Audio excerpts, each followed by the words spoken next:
Thank you very much. Hello, ladies and gentlemen. I know we're really late, so I'll try to make it as even shorter than possible.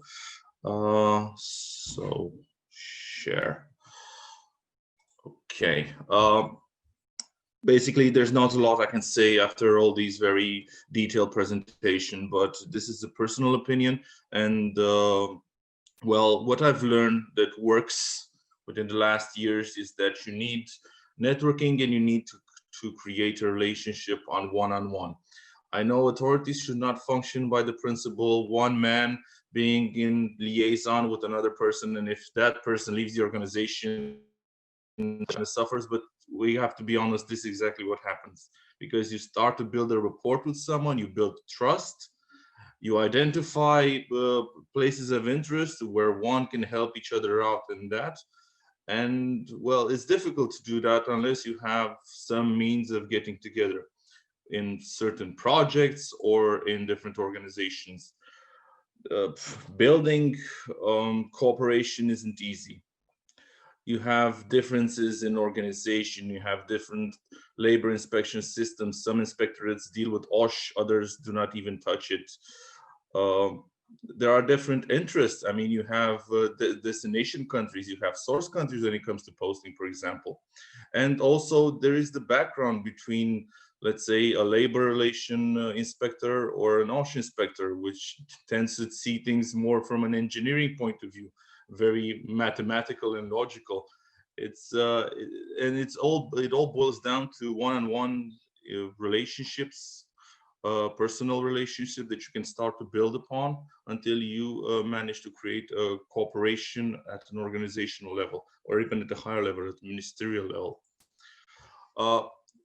The way I see it, we are very lucky in Europe because we can get together in various platforms, such as the SLIC, now ELA, in Europol, in the European Platform for Tackling Undeclared Work. These are all great places where you can gather and create network and create relations and build relationship that might at one point take you to a bilateral cooperation, because you already know your counterpart and you already identified some of the key points of interest, and maybe there is even financing for building projects and all that. When it comes to the Romanian Labour Inspectorate, we have different types of cooperation agreements signed with a lot of European countries. You can see on the slide, they're listed there. Our inspectors have also been involved in joint inspections, in study visits. Those were financed and organized by the SLIC and by the European Platform for Tackling Undeclared Work. And now we have the newcomer in the game, which is ELA, which will take over all of these sort of inspections and exchange visits. And the main question, I don't know, this is something that I think everyone can agree upon. It's not necessarily, there is a need for cooperation. There are obstacles. We can name an entire list of obstacles, but the bottom line is you need cooperation to facilitate exchange of information, because we have the IMI. It's good, it's great, it's secure, but there are still certain aspects that do not necessarily fall under the IMI scope. So you need a legal basis to share information.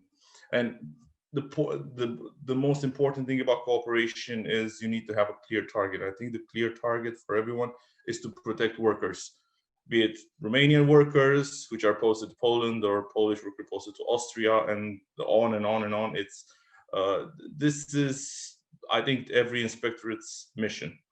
And once you identify what your target is and what your partners are, you can start to build and maybe even show various results. You probably all know that we had the Euro Detachment project, which helped administrative cooperation in the field of posting. This is what you see there is the latest project, a multilateral project that Romanian Labour Inspectorate is involved.